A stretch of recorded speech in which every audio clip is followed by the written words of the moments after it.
a way to fight back against Zillow, and just like most things, it's all about the money. Zillow shared their latest financials last week and their stock dropped 25%, losing $2 billion in value. Why did it drop $2 billion?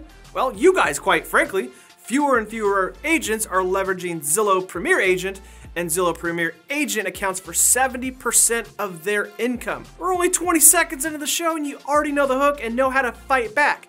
Yep, if that's 70% of their income and agents stop paying them for leads, then we can hurt them and hurt them bad. Usage is down from 32% in Q4 of 2016 to only 12% in Q4 of 2018. The show could be over right now because we all know how to fight back and hurt Zillow, and hopefully stop their Amazon-type market share and movement into both real estate and lending. But there's another story here, and it could be another Zillow pivot, and trust me, you're gonna wanna hear this. Stay tuned. Zillow's iBuyer business continues to grow. As a reminder, iBuyer uses an automated valuation model, also known as an AVM, and other technology to make cash offers on homes directly to homeowners. Nearly 20,000 people have taken Zillow up on this opportunity, of which only 200 homes were actually purchased, and probably way undervalued, I'm guessing. Home sellers beware, there's no way Zillow's paying top dollar for this. They're probably most likely and sadly capitalizing on someone's misfortune to have to sell their home quickly, but I digress. Here's the evil genius part of this plan. One could look at those results and say, dang, you only bought 200 homes out of 20,000 people that applied? That's not very good. Think bigger and think much more like Amazon. They now also have intel on 19,800 consumers that are in the market to sell their home, hence their inquiry into Zillow iBuyer. What could they do with that intel? I don't know, I guess they could do what they normally do and sell the intel as a lead to a realtor for a few $100 or even maybe just $100 a pop. That would generate nearly $2 million in new revenue. Or stay with me here, they could even go bigger and charge a referral fee of 1% if the property sells. Assuming a 1% referral fee on an average of a $250,000 home and a fairly good conversion rate of 40 to 50%, the value of this intel would rise to about $22 million in revenue.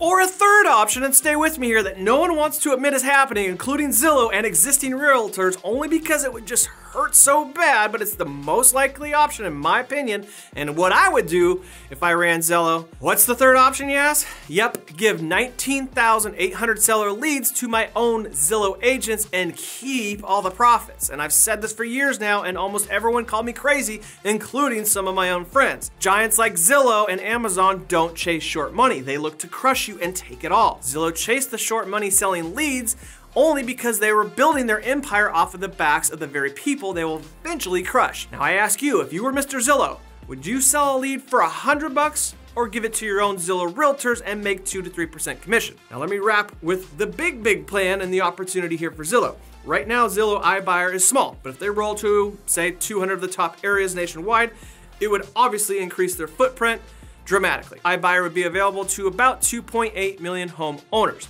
Let's take the most conservative number possible and say they only attract and convert 1% of the 2.8 million homeowners into home sellers. Conservatively, that means they would convert 2.8 million homeowners at 1%, which would equal 28,000 home sellers a year. Staying with me?